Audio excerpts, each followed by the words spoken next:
बिस्मिल्लाहिर्रहमानिर्रहीम। अस्सलाम वालेकुम। हमने अपने पिछले प्रोग्राम में audit of the balance sheet के बारे में बात की थी। अब हम आते हैं दूसरी अहम स्टेटमेंट की तरफ, जिसे कि हम कहते हैं इनकम स्टेटमेंट। सबसे पहले हम देखेंगे कि इनकम स्टेटमेंट की अहमियत क्या है और इनकम स्टेटमेंट के साथ किन किन लोगों का क्या क्या मुफाद या इंटरेस्ट वाबस्ता है। सबसे पहली बात तो यह है कि इनकम स्टेटमेंट से पता चलता है कि कंपनी ने कितना मुनाफा कमाया है। इस मुनाफे और इस मुनाफे की हैयत यानी कंपोजिशन ऑफ द प्रॉफिट में बहुत से लोगों को इंटरेस्ट होता है। फॉर एग्जांपल, सबसे पहले तो टैक्स अथॉरिटीज़ को इंटरेस्ट है। टैक्स अथॉरिटीज़ जो है वो डायरेक्ट और इनडायरेक्ट टैक्सेस दोनों कलेक्ट करते हैं। डायरेक्ट टैक्सेस कंपनी के प्रॉफिट पे लगते हैं, इनडायरेक्ट टैक्सेस कंपनी की एक्टिविटीज़ पे लगते हैं। मिसाल के तौर पे सेल्स टैक्स जो कंपनी की सेल्स पे लगता है, इंपोर्ट ड्यूटी कंपनी की परचेजेस वगैरह पे लगती है। तो इस तरह के टैक्सेस के सही या रीज़नेबल होने का टैक्स अथॉरिटीज़ को इनकम स्टेटमेंट देख के ही पता चलता है। टैक्स अथॉरिटीज़ के बाद शेयर होल्डर्स को इनकम स्टेटमेंट में बहुत इंटरेस्ट होता है, क्योंकि कंपनी जितना प्रॉफिट बनाएगी या शो करेगी उसी लिहाज से डिविडेंड दिए जाएंगे, उसी लिहाज से ट्रांसफ़र टू रिजर्व्स होंगे, और जितने कंपनी डिविडेंड देगी या रिजर्व्स क्रिएट करेगी उसी हिसाब से कंपनी की शेयर वैल्यू भी फ्लक्चुएट करेगी। अगर कंपनी प्रॉफिटेबल है, कंपनी अच्छी डिविडेंड पे कर रही है, या कंपनी के रिजर्व्स जो हैं एक स्टेडी रफ्तार से ग्रो कर रहे हैं, तो कंपनी की शेयर वैल्यू भी मार्केट में उसी स्टेडी रफ्तार से ग्रो करेगी। तो शेयर होल्डर्स को भी प्रॉफिट लॉस अकाउंट यानी इनकम स्टेटमेंट में बहुत गहरा इंटरेस्ट होता है। उसके अलावा क्रेडिटर्स, वो लोग जिन्होंने कंपनी को लोन दिया हुआ है, कर्ज दिया हुआ है या उधार पे माल सप्लाई किया हुआ है, उन लोगों को भी कंपनी की इनकम स्टेटमेंट में बहुत इंटरेस्ट होता है। क्योंकि अगर कंपनी प्रॉफिटेबल है और सफिशेंट इनकम जनरेट कर रही है तो फिर कंपनी उनका इंटरेस्ट भी पे कर सकेगी और उनके प्रिंसिपल अमाउंट को भी मुनासिब वक्त पे जब भी वो ड्यू हैं रीपे कर सकेगी। क्रेडिटर्स के अलावा कंपनी के अपने मुलाजमीन और मैनेजर्स को भी कंपनी की इनकम स्टेटमेंट में इंटरेस्ट होता है, क्योंकि अगर कंपनी प्रॉफिटेबल है तो उसी हिसाब से एम्प्लॉइज़ या मैनेजर्स को बोनसेस भी मिलेंगे। अब कुछ कंट्रीज़ में, पाकिस्तान में भी, पाकिस्तान की कुछ इंडस्ट्रीज़ में भी ये कानून होता है कि एक सर्टन परसेंटेज ऑफ प्रॉफिट जो है वो बतौर बोनस एम्प्लॉइज़ में डिस्ट्रीब्यूट की जाए। जैसे पाकिस्तान में वर्कर्स प्रॉफिट पार्टिसिपेशन फंड कहा जाता है। तो ज़ाहिर है इसीलिए कंपनी के एम्प्लॉइज़ और मैनेजर्स भी हैं, वो भी इनकम स्टेटमेंट को देखना चाहते हैं कि भी कंपनी ने कितना प्रॉफिट बनाया है और उसका कितना हिस्सा जो है उनको बतौर बोनस मिलेगा। अब हम आते हैं कंपनी की इनकम स्टेटमेंट की कंटेंट्स की तरफ, यानी इनकम स्टेटमेंट में क्या क्या शो किया जाता है। बुनियादी तौर पे इनकम स्टेटमेंट को हम दो हिस्सों में तकसीम करते हैं। पहले हिस्से को हम कहते हैं प्रॉफिट एंड लॉस अकाउंट, जिसमें कि कंपनी ने कितना प्रॉफिट या लॉस बनाया है वो कैलकुलेट किया जाता है। इसके भी दो हिस्से होते हैं, यानी तमाम रेवेन्यू, तमाम इनकम शो की जाती हैं और तमाम एक्सपेंसेस शो किए जाते हैं, और इनकम माइनस एक्सपेंसेस जो है वो साल का प्रॉफिट होता है। इनकम स्टेटमेंट को जो दूसरा सेगमेंट या दूसरा हिस्सा है उसे हम कहते हैं profit and loss appropriation account. ये वो हिस्सा है जिसमें हम कंपनी ये बताती है कि जो कंपनी ने इस साल प्रॉफिट बनाया है उस प्रॉफिट को किस तरह इस्तेमाल किया गया है या किस तरह तकसीम किया गया है, कितना उस प्रॉफिट में से प्रॉफिट के तौर पर तकसीम किया जा रहा है, डिविडेंड के तौर पर तकसीम किया जा रहा है, और कितना जो है तकसीम नहीं किया जा रहा, यानी रिटेन किया जा रहा है, जिसे हम रिजर्व्स कहते हैं, जो आपने पिछले प्रोग्राम में भी देखा, जिसे हम कहते हैं रेवेन्यू रिजर्व्स। तो अब हम आते हैं पहले हिस्से की तरफ, जिसे हम कहते हैं profit and loss account. Profit loss account में जैसा कि मैंने कहा दो मेन हिस्से होते हैं, इनकम्स एंड एक्सपेंसेस। इनकम्स में जो पहली इनकम का जो हिस्सा है उसे हम कहते हैं, जो पहला जो मेन सोर्स ऑफ रेवेन्यू जो है इनकम है वो आती है सेल्स से।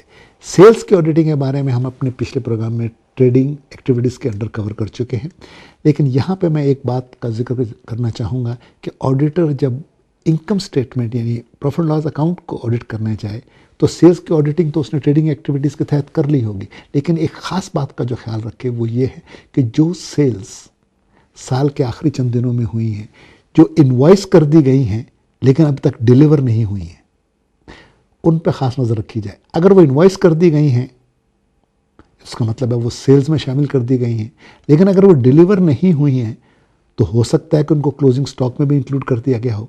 अगर वो उन्हें क्लोजिंग स्टॉक में इंक्लूड किया गया तो प्रॉफिट ओवरस्टेट हो जाएगा। तो ऑडिटर को चाहिए कि जो इनवॉइस हो गई हैं उनको सेल्स ट्रीट करे और क्लोजिंग स्टॉक से एक्सक्लूड कर दे। इसी तरह अगर साल के आखिरी चंद दिनों में कोई गुड्स डिलीवर कर दी गई हैं लेकिन उनकी इनवॉइस नहीं लिखी गई, अगर इनवॉइस नहीं लिखी गई तो इसका मतलब है कि उनको सेल्स नहीं ट्रीट किया जा रहा, इनकम स्टेटमेंट में सेल्स के तौर पर नहीं लिया जा रहा। लेकिन अगर वो डिलीवर कर दी गई हैं यानी वो फिजिकली कंपनी की कस्टडी में मौजूद नहीं है तो इस बात का इम्कान है कि वो क्लोजिंग स्टॉक में भी शामिल नहीं होंगी। अगर वो क्लोजिंग स्टॉक में शामिल नहीं हैं और वो सेल्स में भी इंक्लूडेड नहीं है तो ज़ाहिर है कि प्रॉफिट तो अंडरस्टेट हो जाएगा। इसलिए ऑडिटर को चाहिए कि अगर वो डिलीवर कर दी गई हैं तो फिर या तो उनकी सेल्स ट्रीट किया जाए, और अगर उनको सेल्स ट्रीट नहीं किया जा रहा तो फिर उनको क्लोजिंग स्टॉक के अंदर इंक्लूड किया जाए। इस बात को वेरीफाई करने के लिए कि साल के आखिरी चंद दिनों में अगर कोई इन्वॉइसिंग हुई और डिलीवरी नहीं हुई या कोई डिलीवरी हुई है और इन्वॉइसिंग नहीं हुई है, इस बात को ज़्यादा एहतियात से वेरीफाई करने के लिए ऑडिटर के लिए ज़रूरी है कि वो साल के बाद के चंद दिनों की ऑडिटिंग को तफसील के साथ करे। यानी अगर देखिए कोई चीज़ शो की गई है इन्वॉइस्ड और डिलीवर नहीं हुई तो ज़ाहिर उसकी डिलीवरी अगले चंद दिनों में हो जानी चाहिए। या अगर कोई डिलीवर कर दी गई है और इन्वॉइस नहीं हुई है तो फिर ज़ाहिर है कि अगले चंद दिनों में इन्वॉइस जारी कर देनी चाहिए। अगर ऑडिटर अगले चंद दिनों की ऑडिटिंग भी करेगा तो उसको सूरत हाल वाज़ह हो जाएगी कि क्या वो जेन्युइन सेल थी या ये सिर्फ प्रॉफिट मैनिपुलेशन के लिए किया जा रहा था। सेल्स के अलावा जो दूसरा रेवेन्यू है जिसे हम कहते हैं अदर इनकम, इनको एसेंशियली तो हमने ट्रेडिंग एक्टिविटीज़ या ऑपरेटिंग एक्टिविटीज़ के ऑडिट के तहत कवर कर लिया है, लेकिन यहाँ पे भी ऑडिटर को एक बात का ख्याल रखना है कि साल के आखिरी चंद दिनों में अगर कंपनी ने कोई इनकम बुक की है या अगले साल के शुरू के चंद दिनों में अगर कंपनी ने कोई इनकम बुक की है तो उस इनकम को ऑडिटर ज़्यादा डिटेल के साथ देखे। कहीं ऐसा तो नहीं है कि साल के आखिरी चंद दिनों में इनकम बुक कर ली गई है जो कि सही मानों में इनकम ना हो ताकि प्रॉफिट ज़्यादा शो किया जा सके। कहीं ऐसा तो नहीं है कि कोई साल की इनकम थी लेकिन इस साल बुक नहीं की गई, अगले साल बुक की गई ताकि इस साल का प्रॉफिट ज़्यादा ना दिखाना पड़े। तो ऑडिटर को चाहिए कि आखिरी चंद दिनों में बुक की गई इनकम्स और अगले चंद दिनों में बुक की गई इनकम्स को ज़्यादा तफसील के साथ ऑडिट करे। इसी तरह अगर कोई इनकम्स की अक्रूवल की गई है या अनअर्नड इनकम के बारे में कोई प्रोविज़न की गई है जो कि हमने पिछले लेसन में देखा था एक्रूड लायबिलिटीज़ के अंडर, अगर कोई अर्न इनकम की अक्रूवल की गई है या अर्न इनकम की अक्रूवल की गई है तो उसको भी ज़्यादा तफसील से ऑडिट करने की ज़रूरत है, क्योंकि ये फिगर्स भी प्रॉफिट की रकम को बढ़ाने या घटाने के लिए इस्तेमाल की जा सकती हैं। इनकम्स के बाद हम आते हैं एक्सपेंसेस की तरफ। एक्सपेंसेस का ऑडिट तो हमने ट्रेडिंग एक्टिविटीज़ के ऑडिट के तहत और कैश ऑडिट के तहत कवर कर लिया था, लेकिन यहाँ पे वंस अगेन मैं आपकी तवज्जो दिलाऊंगा इस तरफ कि जो एक्सपेंसेस पे किए गए हैं या एक्रू किए गए हैं या उनको प्री पेमेंट के तौर पे बुक किया गया है साल के आखिरी चंद दिनों में, उन पे बहुत ज़्यादा एहतियात से चेकिंग की ज़रूरत है, क्योंकि इस ज़रिए से प्रॉफिट की फिगर को मैनिपुलेट किया जा सकता है। अब देखिए अगर कंपनी का कोई एक्सपेंस नहीं है, प्रॉफिट अगर कंपनी का बहुत ज़्यादा है और कंपनी उस प्रॉफिट को कम करना चाहती है तो कंपनी कोई एक्रूड एक्सपेंस बुक कर लेगी, एक फिक्टिशियस इनवॉइस लिख लेगी कि भी हमारा फलाना खर्च हुआ था, उससे एक्सपेंस डेबिट हो जाएगा और कंपनी का प्रॉफिट कम हो जाएगा। लेकिन अगर ऑडिटर उस इनवॉइस को फॉलो थ्रू करे, यानी आखिरी चंद दिनों में आखिरी 1-2 महीनों में जो बड़े बड़े एक्सपेंसेस बुक किए गए उनको अगर ऑडिटर नेक्स्ट ईयर में फॉलो थ्रू करे तो फिर पता चलेगा कि वो पेमेंट हुई है, उस एक्सपेंस की पेमेंट हुई थी या नहीं हुई थी। अगर उसकी पेमेंट हो गई है तो फिर आप रीजनेबली डिटरमाइन कर सकते हैं कि वो एक्सपेंस जेन्युइन था। इसी तरह एक्रूवल्स, प्री पेमेंट्स और actual expenses both during the last few days of the year और अगले साल के इनिशियल फ्यू डेज में इनको अगर कोरिलेट किया जाए तो सूरत हाल वाज़ेह हो सकती है। एक चीज़ जो ऑडिटर कर सकता है एक्सपेंसेस के सही या गलत होने के बारे में फ़ैसला करने के लिए, वो ये है के एक्सपेंसेस का रीजनेबलनेस टेस्ट करे। अब एक तरीका रीजनेबलनेस ये है कि अगर कंपनी के नॉर्मल ऑपरेशंस जो हैं 10-15% से बढ़ रहे हैं, तो ये कहा जा सकता है कि कंपनी के एक्सपेंसेस भी उतनी ही 10-15% के आसपास बढ़ रहे होंगे। अगर कंपनी पिछले साल के एक्सपेंसेस के साथ और इस साल के ऑपरेशंस के साथ ऑडिटर एक्सपेंसेस को रिलेट करे, मिसाल के तौर पे अगर ट्रेडिंग एक्टिविटी 15% बढ़ी है और अगर सैलरी एक्सपेंसेस जो है वो 50% बढ़ गए, तो ज़ाहिर है कोई ना कहीं ना कहीं कोई गलती ज़रूर है। इसी तरह अगर कंपनी के ऑपरेशंस या 30-40% बढ़ गए हैं और सैलरीज बढ़ने के बजाय 2% कम हो गई हैं, या मार्केटिंग एक्सपेंसेस जो है वो बढ़ने के बजाय कम हो गया, तो ज़रूर कहीं ना कहीं कोई ना कोई बात गलत ज़रूर की गई है। ये जो रीज़नेबलनेस है, ये वेरियस रेशियोज कैलकुलेट करके, पिछले सालों के रेशियोज, इस सालों के रेशियोज, करंट रेशियोज को, जीपी मार्जिन्स को, expense to gross profit to net profit, इस तरह के मुख्तलिफ रेशियोज को कैलकुलेट करके और जो ग्राउंड रियलिटीज़ हैं उनको देख के ऑडिटर ये फैसला कर सकता है कि ये जो एक्सपेंसेस दिखाए गए हैं, जो इनकम स्टेटमेंट में एक्सपेंस दिखाया गया है, वो रीज़नेबल है कि नहीं है। यहाँ पे एक मैं टेस्ट का जिक्र करूँगा जिसे हम कहते हैं कट ऑफ टेस्ट। ये एक तरीके का इम्तिहान है, ये टेस्ट है, ये एक सवाल है जो ऑडिटर अपने आप से पूछता है। इनकम के 2 पहलू हैं, एक्सपेंसेस के 2 पहलू हैं। इनकम्स के बारे में ऑडिटर ने अपने आप से ही पूछना है या अपने आप को ये यकीन दिलाना है कि इस साल के इनकम स्टेटमेंट में सिर्फ वही इनकम सेंटर की गई हैं जो इस साल अर्न की गई, यानी कोई ऐसी इनकम शामिल नहीं है जो इस साल में कमाई नहीं गई, अगले साल की इनकम को इस साल में शामिल नहीं किया गया। और दूसरा पहलू यह है कि तमाम इनकम जो इस साल में अर्न की गई है वो इस साल के अकाउंट में शामिल कर दी गई है, यानी ये नहीं है कि कोई इनकम कंपनी ने इस साल में अर्न कर ली है लेकिन इस साल की इनकम स्टेटमेंट में शामिल नहीं की गई, उसे अगले साल की इनकम में डाल दिया गया है। 2 बातें, तमाम इनकम जो कंपनी ने अर्न की है वो इस साल की इनकम स्टेटमेंट में शामिल है, और सिर्फ वही इनकम इस कंपनी की इनकम स्टेटमेंट में शामिल है जो इस साल में कमाई गई। इसी तरह एक्सपेंसेस के बारे में 2 बातें हैं कि कंपनी की किसी भी पर्टिकुलर साल की इनकम स्टेटमेंट में सिर्फ वही एक्सपेंसेस डेबिट होने चाहिए, सिर्फ वही एक्सपेंसेस इंक्लूड होने चाहिए जो उस पर्टिकुलर फाइनेंशियल ईयर में खर्च हुए हैं, यानी किसी और फाइनेंशियल ईयर के एक्सपेंसेस इस साल की इनकम स्टेटमेंट में डेबिट नहीं होने चाहिए। और दूसरी बात है कि वो तमाम एक्सपेंसेस जो कंपनी ने इस फाइनेंशियल ईयर में किए हैं वो तमाम एक्सपेंसेस उस साल की फाइनेंशियल स्टेटमेंट के यानी इनकम स्टेटमेंट में ज़रूर डेबिट होने चाहिए। ये ना हो कि कंपनी ने एक्सपेंस कर लिया हो लेकिन इनकम स्टेटमेंट में डेबिट ना किया जाए, अगले साल की इनकम स्टेटमेंट में डेबिट किया जाए। तो मैं ब्रीफली दोबारा कहता हूँ, इनकम साल की तमाम इनकम क्रेडिट होनी चाहिए और सिर्फ साल ही की इनकम क्रेडिट होनी चाहिए। एक्सपेंसेस, साल के सारे एक्सपेंसेस इनकम स्टेटमेंट में डेबिट होने चाहिए और सिर्फ इसी साल के एक्सपेंसेस इस साल की इनकम में डेबिट होने चाहिए। इनकम का तय होने के बाद अगला मरहला जो प्रॉफिट लॉस स्टेटमेंट में शो किया जाता है उसे हम कहते हैं एप्रोप्रिएशन ऑफ प्रॉफिट्स, जिसे हम प्रॉफिट लॉस एप्रोप्रिएशन अकाउंट कहते हैं, यानी प्रॉफिट की तकसीम। इसकी जो एंट्रीज हैं, पहली एंट्री है गैर मुनक़सिमा प्रॉफिट पिछले साल से ब्रॉड फॉरवर्ड, यानी अनएप्रोप्रिएट प्रॉफिट जो पिछले साल से लाया गया है। इसकी वेरिफिकेशन बहुत आसान है, पिछले साल की बैलेंस शीट देख लीजिए। इस साल आप जो राइट ऑफ करेंगे वो डेबिट किया जाएगा। नॉन टेंजिबल एसेट्स यानी गुडविल, प्रिलिमिनरी एक्सपेंसेस वगैरह का राइट ऑफ। इस साल अगर आपने कोई रिजर्व क्रिएट किए हैं या पिछले सालों के क्रिएट किए हुए रिजर्व्स को घटाया है तो उसकी एंट्री भी एप्रोप्रिएशन अकाउंट में होगी। अगर कंपनी कोई डिविडेंड प्रपोज करती है, तजवीज़ करती है कि डिविडेंड पे किया जाए तो उसकी एंट्री एप्रोप्रिएशन अकाउंट में होगी। और इन तमाम बातों के बाद जो प्रॉफिट बच जाएगा उसे हम कहते हैं अनएप्रोप्रिएट प्रॉफिट कैरिड फॉरवर्ड। आइए हम एक एक आइटम को तफसील से देखते हैं। सबसे पहली बात तो यह है कि प्रॉफिट लॉस एप्रोप्रिएशन अकाउंट में कोई भी एंट्री सिर्फ उसी सूरत में आ सकती है अगर शेयर होल्डर्स ने उस एंट्री को अप्रूव किया हो, यानी प्रॉफिट एंड लॉस को एप्रोप्रिएट या तकसीम करने का अख्तियार सिर्फ और सिर्फ शेयर होल्डर्स को है। डायरेक्टर्स रिकमेंड कर सकते हैं कि इतना डिविडेंड दिया जाए या इतना रिजर्व क्रिएट किया जाए, डायरेक्टर्स ये फैसला नहीं कर सकते कि इतना डिविडेंड दिया जाए। ये फैसले का अख्तियार सिर्फ शेयर होल्डर्स को है। इसीलिए technically profit and loss appropriation account उस वक्त तक फाइनल नहीं होता जब तक कि कंपनी अपनी एनुअल जनरल मीटिंग बुला ना ले और उसमें वो अप्रूव ना हो जाए। जब तक कंपनी की एनुअल जनरल मीटिंग कॉल नहीं होती और शेयर होल्डर्स इस अप्रोप्रिएशन को अप्रूव नहीं करते, उस वक्त तक प्रॉफिट एंड अप्रोप्रिएशन अकाउंट जो है वो सिर्फ प्रपोज्ड यानी तजवीज़ शुदा कहलाता है, फाइनल नहीं कहलाता।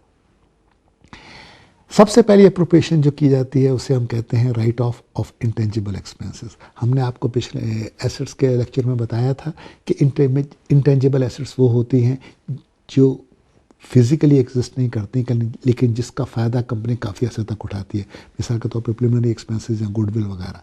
अब चूँकि ये जो एसेट्स हैं, ये जो खर्चा है, ये कंपनी करती तो किसी एक पर्टिकुलर टाइम पे है या किसी पर्टिकुलर फाइनेंशियल ईयर में है, लेकिन इसका फ़ायदा या इसका बेनिफिट जो है वो उस पर्टिकुलर फाइनेंशियल ईयर में नहीं बल्कि कंपनी की सारी ज़िंदगी या काफ़ी अरसे की ज़िंदगी पे उठाया जाता है। लिहाजा ये मुनासिब नहीं है कि इस एक्सपेंस को किसी पर्टिकुलर साल के प्रॉफिट एंड लॉस अकाउंट में डेबिट किया जाए। अब मैं यहाँ मिसाल लेता हूँ। प्रिलिमिनरी एक्सपेंसेस वो एक्सपेंसेस होते हैं जो कंपनी अपनी क्रिएशन से पहले करती है, जैसे शेयर कैपिटल की ऑथराइजेशन की फ़ी, फ्लोटेशन एक्सपेंसेस वगैरह। अब ये आमतौर पर बड़ी भारी रकम बन जाती है। मिसाल के तौर पे कुछ कंपनियों में जिनका पेड अप कैपिटल 500 मिलियन के आसपास है, उनके प्रिलिमिनरी एक्सपेंसेस जो है वो 3-4 करोड़ रुपए के करीब हो सकते हैं। अब ये एक्सपेंसेस जो है ये कंपनी करती तो अपनी ज़िंदगी के पहले साल बल्कि पहले साल से भी पहले है, लेकिन इन प्रिलिमिनरी एक्सपेंसेस का फ़ायदा तो कंपनी को ज़ाहिर है अपनी सारी ज़िंदगी होता रहता है। जब तक वो कंपनी कायम है, प्रिलिमिनरी एक्सपेंसेस की वजह ही से कायम है। अब प्रिलिमिनरी एक्सपेंसेस को अगर आप पहले साल की इनकम के अगेंस्ट डेबिट कर दें तो ये तो मुनासिब नहीं होगा, क्योंकि वो जो एक्सपेंसेस थे वो पहले साल के ऑपरेशन से रिलेट नहीं करते थे। इसलिए ये कानून वज़ा किया गया है और ये नॉर्मल प्रैक्टिस है कि प्रिलिमिनरी एक्सपेंसेस और इस किस्म के दूसरे इंटेंजिबल एसेट्स को प्रॉफिट एंड लॉस अकाउंट में डेबिट ना किया जाए, बल्कि profit and loss appropriation account में थोड़ा थोड़ा करके राइट ऑफ किया जाए। यानी इसे ये समझा जाए कि ये प्रॉफिट की अप्रोप्रिएशन है, ये प्रॉफिट की एक चार्ज अगेंस्ट द प्रॉफिट नहीं है। जैसा कि मैंने अभी अर्ज किया था कि कोई भी एंट्री जो प्रॉफिट लॉस अप्रोप्रिएशन अकाउंट में होती है उसकी अप्रूवल शेयर होल्डर्स देते हैं। अब जब auditor right of intangible assets की ऑडिट कर रहा होता है तो ऑडिटर ने पहले ये देखना है क्या इसकी शेयर होल्डर्स ने अप्रूवल दी है या डायरेक्टर्स ने क्या इसको रिकमेंड किया है। अगर रिकमेंड किया गया है तो फिर ऑडिटर्स की एंट्रीज देखता है क्या वाकई प्रॉफिट लॉस अप्रोप्रिएशन अकाउंट को डेबिट कर दिया गया है और उस पर्टिकुलर इंटेंजिबल एसेट को क्रेडिट कर दिया गया है, चाहे वो प्रिलिमिनरी एक्सपेंसेस हो, गुडविल हो, पेटेंट राइट्स हो वगैरह। और फिर इस राइट ऑफ के बाद बैलेंस शीट के अंदर उन एसेट्स की क्या वैल्यू शो की जा रही है। दूसरी एंट्री जो प्रॉफिट लॉस अप्रोप्रिएशन अकाउंट में आती है उसे हम कहते हैं ट्रांसफर्स टू रिजर्व्स या ट्रांसफर फ्रॉम रिजर्व्स। आमतौर पे कंपनी जब प्रॉफिट बनाती है और वो सारा प्रॉफिट डिस्ट्रीब्यूट नहीं करना चाहती या नहीं करना मुनासिब नहीं है तो वो प्रॉफिट का कुछ हिस्सा रिजर्व्स अकाउंट में ट्रांसफ़र कर देती है। लेकिन बाज़ औक़ात ऐसा भी होता है कि कंपनी इस पर्टिकुलर साल के प्रॉफिट से ज़्यादा अमाउंट का डिविडेंड देना चाहती है। उस सूरत में वो रिजर्व से बैलेंस वापस प्रॉफिट लॉस अप्रोप्रिएशन अकाउंट में ट्रांसफ़र कर सकती है। कोई भी ट्रांसफ़र जो प्रॉफिट लॉस अप्रोप्रिएशन अकाउंट के अंदर किया जाएगा या उससे बाहर किया जाएगा, यानी ट्रांसफ़र टू अप्रोप्रिएशन अकाउंट या transfer out of appropriation account, इसी तरह ट्रांसफ़र टू रिजर्व या ट्रांसफ़र फ्रॉम रिजर्व जो है उसकी अप्रूवल जो है शेयर होल्डर्स देंगे। शेयर होल्डर्स की अप्रूवल से पहले बोर्ड ऑफ डायरेक्टर्स उसको रिकमेंड करेगा। तो ऑडिटर ने बोर्ड का रेजोल्यूशन देखना है और ये देखना है कि जो अमाउंट रिजर्व्स को ट्रांसफ़र किया जा रहा है या रिजर्व्स से ट्रांसफ़र किया जा रहा है वो रीज़नेबल है, कंपनी की ज़रूरतों के मुताबिक है और कंपनी के शेयर होल्डर्स की एक्सपेक्टेशन या ख्वाहिशात के मुताबिक है।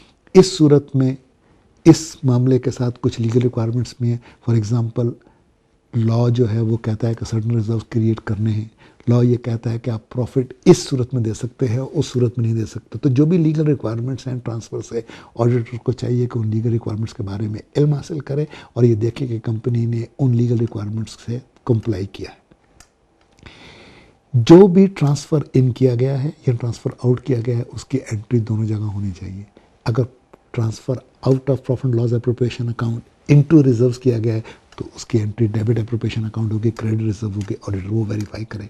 अगर ट्रांसफ़र इनटू अप्रोप्रिएशन अकाउंट किया गया है यानी ट्रांसफ़र आउट ऑफ रिजर्व्स किया गया है तो रिजर्व्स अकाउंट को डेबिट किया गया होगा और profit and loss appropriation account को क्रेडिट किया गया होगा। तो ये एंट्रियाँ देखें और फिर इन दोनों एंट्रीज़ को बैलेंस शीट के साथ वेरीफाई करें। अगर profit and loss appropriation account को डेबिट किया गया है तो एप्रोप्रिएशन अकाउंट का बैलेंस कम हो गया होगा। अगर रिजर्व्स को क्रेडिट किया गया है तो रिजर्व्स का बैलेंस बढ़ गया होगा। तो ये जो फिगर्स हैं ये बैलेंस शीट के अंदर होंगे, यानी एप्रोप्रिएशन अकाउंट का बैलेंस भी बैलेंस शीट में होगा और रिजर्व अकाउंट का बैलेंस भी। तो ऑडिटर उनको वेरीफाई करे कि ये जो एंट्रीज हैं वो करेक्ट की गई हैं दोनों कॉरस्पॉन्डिंग अकाउंट्स में। अब हम आते हैं प्रोपोज डिविडेंड्स की तरफ। सबसे पहले डिविडेंड्स को प्रोपोज डिविडेंड क्यों कहा जाता है? पहली बात तो यह है कि कंपनी का सही प्रॉफिट या नेट इनकम जो है वो डिटरमाइन उस वक्त होती है जब प्रॉफिट एंड लॉस अकाउंट बन जाए। अब प्रॉफिट एंड लॉस अकाउंट या इनकम स्टेटमेंट बनती है साल ख़त्म होने के कुछ अरसे बाद। साल 31 दिसंबर को ख़त्म हो जाता है, इनकम स्टेटमेंट फरवरी या मार्च में कहीं जाके बनती है। लेकिन जो डिविडेंड उस प्रॉफिट्स में से दिया जाना मकसूद होता है वो डिविडेंड तो पिछले साल से रिलेट करता है, लेकिन वो 31 दिसंबर को पे नहीं हुआ होता। इसलिए 31 दिसंबर के इनकम स्टेटमेंट में जो उस डिविडेंड का जिक्र होता है या 31 दिसंबर की बैलेंस शीट में जो उस डिविडेंड का जिक्र होता है वो बतौर प्रोपोज डिविडेंड यानी तजवीज़ शुदा डिविडेंड, वो डिविडेंड जिसकी तजवीज़ दी गई है लेकिन जो अभी तक पे नहीं किया गया, इसलिए इसे हम कहते हैं प्रोपोज डिविडेंड्स। अब प्रोपोज डिविडेंड प्रपोज करते हैं डायरेक्टर्स, मंजूरी इसकी देंगे शेयर होल्डर्स, लेकिन शेयर होल्डर्स तो मंजूरी उस वक्त देंगे जब प्रॉफिट एंड लॉस अकाउंट बन चुका होगा, यानी वो तो जाके फरवरी मार्च में कहीं देंगे। तो 31 दिसंबर को जो ऑडिटर के पास चीज़ है वो सिर्फ डायरेक्टर्स का रेजोल्यूशन होगा। तो सबसे पहले ऑडिटर को चाहिए कि अगर इनकम स्टेटमेंट के अंदर कोई प्रपोज डिविडेंड शो किया गया है तो उसकी अथॉरिटी क्या है, यानी वो किस बुनियाद पे शो किया जा रहा है। तो वो डायरेक्टर्स का बोर्ड ऑफ डायरेक्टर्स का रेजोल्यूशन देखे। फिर ऑडिटर ने अपने आप को इस बात की भी तसल्ली दिलानी है क्या ये जो रकम ऑडिट प्रपोज डिविडेंड के तौर पे तजवीज़ की गई है क्या वो रीज़नेबल है, क्या वो साल के प्रॉफिट के मुताबिक है, क्या वो कहीं कंपनी की ज़रूरतों के मुताबिक है, कहीं कंपनी अपनी हैसियत से ज़्यादा डिविडेंड तो नहीं दे रही, कहीं ऐसा तो नहीं है कि कंपनी को जितना डिविडेंड देना चाहिए वो नहीं दे रही, उतना नहीं दे रही। ख़ासकर प्राइवेट लिमिटेड कंपनीज़ में अक्सर ऐसा होता है कि वो डिविडेंड प्रपोज ही नहीं करती या बहुत थोड़ा डिविडेंड देती हैं क्योंकि वो नहीं चाहती कि उनके शेयर होल्डर्स को कोई टैक्स की लायबिलिटी हो। तो ऑडिटर का ये इखलाकी और टेक्निकल फ़र्ज़ है कि वो प्रपोज डिविडेंड की अमाउंट की रीज़नेबलनेस को वेरीफाई करें। अब अगर डिविडेंड प्रपोज किया गया है तो profit and loss appropriation account में डेबिट किया जाएगा और बतौर एक करंट लायबिलिटी बैलेंस शीट में शो किया जाएगा। तो ये क्रॉस रेफरेंस है जो कि ऑडिटर को चेक करना चाहिए। प्रोपोज डिविडेंड के अलावा एक और किस्म के डिविडेंड होते हैं जिन्हें हम कहते हैं इंटरिम डिविडेंड। कभी कभी ऐसा भी होता है कि अगर कंपनी का प्रॉफिट हैंडसम हो, अच्छा हो, तो कंपनी साल के एंड तक इंतज़ार नहीं करती बल्कि साल के दौरान ही कोई डिविडेंड पे कर देती है। उसको हम कहते हैं इंटरिम डिविडेंड। यानी इंटरिम डिविडेंड की डेफिनेशन ये है कि वो डिविडेंड जो साल ख़त्म होने से पहले यानी कि साल के दौरान ही डिक्लेयर किया जाए और अदा कर दिया जाए। अब उसके बारे में कुछ कानूनी तहफ़्फ़ुज़ात हैं, कुछ कानूनी रिक्वायरमेंट्स हैं जो कंपनी ने मीट करनी है।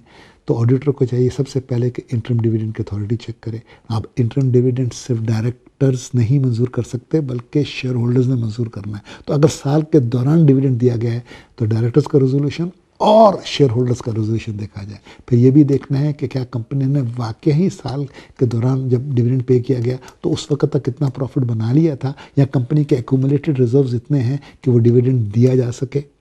फिर उसकी एक्चुअल पेमेंट को ऑडिट करना है, वो तो ज़ाहिर है कैश बुक से बैंक स्टेटमेंट से ऑडिट की और वेरीफाई की जा सकेगी। इंटरिम डिविडेंड्स में आमतौर पर एक और मसला भी खड़ा होता है कि कंपनी डिविडेंड डिक्लेयर करती है, जिन शेयर होल्डर्स के नाम आपके शेयर रजिस्टर पे होते हैं उनके नाम पे वो डिविडेंड वारंट या चेक भेज देती है। लेकिन अक्सर ऐसा होता है कि लोग अपना घर तब्दील कर चुके होते हैं, उनका पता बदल गया होता है या किसी वजह से उनका रिकॉर्ड रजिस्टर में नहीं होता, तो कुछ डिविडेंड्स जो हैं वो अनक्लेम्ड रह जाते हैं। यानी कंपनी ने मंजूर किए हैं, कंपनी ने अदा करने हैं, लेकिन वसूल करने वाला मिल नहीं रहा या वसूल करने वाले के अकाउंट में क्रेडिट नहीं हो रहे हैं, तो उनको हम कहते हैं अनक्लेम्ड डिविडेंड्स। जितने अनक्लेम्ड डिविडेंड्स हों उनको वापस प्रॉफिट में एंटर नहीं किया जाता बल्कि उनको बैलेंस शीट में बतौर लायबिलिटी शो किया जाता है एक मुनासिब पीरियड के लिए। और मुनासिब पीरियड 6 महीने भी हो सकता है, साल भी हो सकता है। और अगर कोई साल तक डिविडेंड अनक्लेम्ड रहे तो फिर वापस उनको प्रॉफिट लॉस में क्रेडिट कर दिया जाता है। प्रॉफिट और लॉस स्टेटमेंट यानी इनकम स्टेटमेंट के बारे में बहुत से पहलू ऐसे हैं जिनके बारे में लॉ ने कुछ रिक्वायरमेंट्स वज़ा की हैं। ऑडिटर को चाहिए कि वो तमाम रेलेवेंट लॉज को अच्छी तरह पढ़ ले, फिर इनकम स्टेटमेंट की ऑडिटिंग करे। अब मिसाल के तौर पे एक प्रोविज़न है कि डिविडेंड तभी दिए जा सकते हैं अगर कंपनी के पास अवेलेबल प्रॉफिट्स हो। अब अगर ऑडिटर ने ये लॉ नहीं पढ़ा है तो वो ये वेरीफाई नहीं कर सकता कि ये डिविडेंड जायज़ तौर पे दिए जा रहे हैं या नहीं। इसी तरह एक प्रोविज़न है कि कैपिटल रिजर्व्स में से आम तौर पे डिविडेंड पे नहीं किए जा सकते, अगरचे under certain circumstances capital reserves को बोनस शेयर जारी करने के लिए इस्तेमाल किया जा सकता है। अब वो मखसूस हालात क्या हैं, कानून के प्रोविजंस क्या हैं, ऑडिटर को ये फाइंड आउट करना चाहिए और ये भी देखना चाहिए कि क्या जिन हालात में कंपनी ने कैपिटल रिजर्व्स को बोनस शेयर देने के लिए इस्तेमाल किया, क्या वो हालात एग्जिस्ट करते हैं जो कानून के तहत प्रोवाइडेड हैं, क्या ये जस्टिफाइड है। इसी तरह सर्टन टाइप्स ऑफ कंपनीज़ को सर्टन टाइप्स ऑफ रिज़र्व कानून के मुताबिक क्रिएट करने पड़ते हैं। इंश्योरेंस कंपनी को रिज़र्व रखने पड़ते हैं, बैंक्स को कुछ स्पेशल रिजर्व्स करने पड़ते हैं, इसी तरह कुछ और कंपनीज़ को लीगली रिजर्व्स क्रिएट करने पड़ते हैं और जब तक उन रिजर्व्स की सर्टन लेवल ना पहुंच जाए कंपनी डिविडेंड देना शुरू नहीं कर सकती या कंपनी को रिडम्पशन ऑफ शेयर कैपिटल नहीं कर सकती। तो इन तमाम कानून का ऑडिटर को इल्म होना चाहिए और वो पर्टिकुलर ऑडिट से पहले उस पर्टिकुलर टाइप की कंपनी या उस पर्टिकुलर टाइप की ऑर्गेनाइजेशन के बारे में जो एप्लीकेबल लॉज हैं उनसे ऑडिटर को वाकफियत हासिल कर लेनी चाहिए। एक सबसे अहम मसला है कि जो भी एंट्रीज इनकम स्टेटमेंट की लोअर हाफ यानी profit and loss appropriation account में आती हैं उनका बैलेंस शीट के साथ डायरेक्ट रिलेशनशिप है।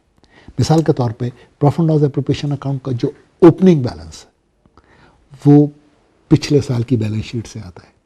जो पिछले साल की बैलेंस शीट में अनअप्रोप्रिएटेड प्रॉफिट यानी गैर मुनक़िस्मा प्रॉफिट दिखाया गया था वही मुनाफा जो वो इस साल का profit and loss appropriation account का ओपनिंग बैलेंस होगा।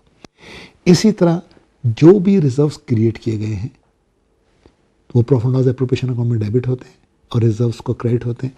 जो पिछले साल की बैलेंस शीट में रिजर्व्स शो किए गए थे प्लस जो इस साल रिजर्व क्रिएट किए गए हैं वो क्लोजिंग बैलेंस शीट में उतने रिजर्व्स आएंगे। अगर कोई रिजर्व्स घटाए गए हैं यानी रिजर्व से रकम निकाल के एप्रोप्रिएशन अकाउंट में क्रेडिट की गई है तो प्रॉफिट लॉस एप्रोप्रिएशन अकाउंट में क्रेडिट एंट्री होगी और पिछले साल के रिजर्व से उतनी रकम कम करके इस साल की बैलेंस शीट में शो की जाएगी, तो इसका लिंकेज बनता है। इसी तरह प्रोपोज डिविडेंड्स हैं प्रॉफिट लॉस एप्रोप्रिएशन अकाउंट में डेबिट किए जाते हैं तो वो जो कि अदा नहीं हुए होते वो बैलेंस शीट के अंदर क्लोजिंग बैलेंस शीट में करंट लायबिलिटी के तौर पर शो किए जाते हैं।